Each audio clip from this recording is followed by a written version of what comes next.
হৃদয়ে বাংলাদেশ ৭১ থেকে সবাইকে শুভেচ্ছা।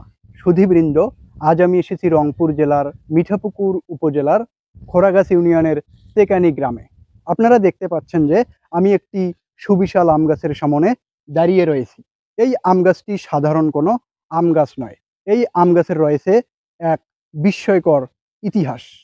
এটি রংপুরের সেই হাড়িভাঙ্গা আমের গাছ, যেটি রংপুরের ব্র্যান্ড হিসেবে পরিচিত। রয়েছে দেশ বিদেশে বেশ খ্যাতি এই আমের। চলুন আজ আমি আপনাদেরকে এই হাড়িভাঙ্গা আমের গাছটি সম্পর্কে বিস্তারিত জানাবো প্রতিবেদনে। হাড়িভাঙ্গা আম বাংলাদেশের একটি বিখ্যাত ও সুস্বাদু আম।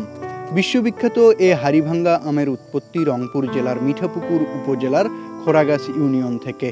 আমটির ইতিহাসের গোড়াপত্তন করেছিলেন নফল উদ্দিন পাইকার নামের এক বৃক্ষবিলাসী মানুষ। শুরুতে এর নাম ছিল মালদিয়া। আম গাছটির নিচে তিনি মাটির হাঁড়ি দিয়ে ফিল্টার বানিয়ে পানি দিতেন। একদিন রাতে কে বা কারা ওই মাটির হাঁড়িটি ভেঙে ফেলে। ওই গাছে বিপুল পরিমাণ আম ধরে। সেগুলো ছিল খুবই সুস্বাদু ও মিষ্টি। সেগুলো বিক্রির জন্য বাজারে নিয়ে গেলে লোকজন ওই আম সম্পর্কে জানতে চায়। তখন চাষি নফল উদ্দিন মানুষকে বলেন যে গাছের নিচের হাঁড়িটা মানুষ ভেঙেছিল, সেই গাছের ওই আম এগুলো। তখন থেকেই ওই গাছটির আম হাড়িভাঙ্গা আম নামে পরিচিতি পায়। সুস্বাদু ও মিষ্টি হওয়ায় সেই মাতৃগাছ থেকে জোড়া কলম করার হিড়িক পড়ে যায়। এলাকার মানুষ জোড়া কলম নিয়ে লাগাতে থাকেন, গড়ে উঠতে থাকে বাগান।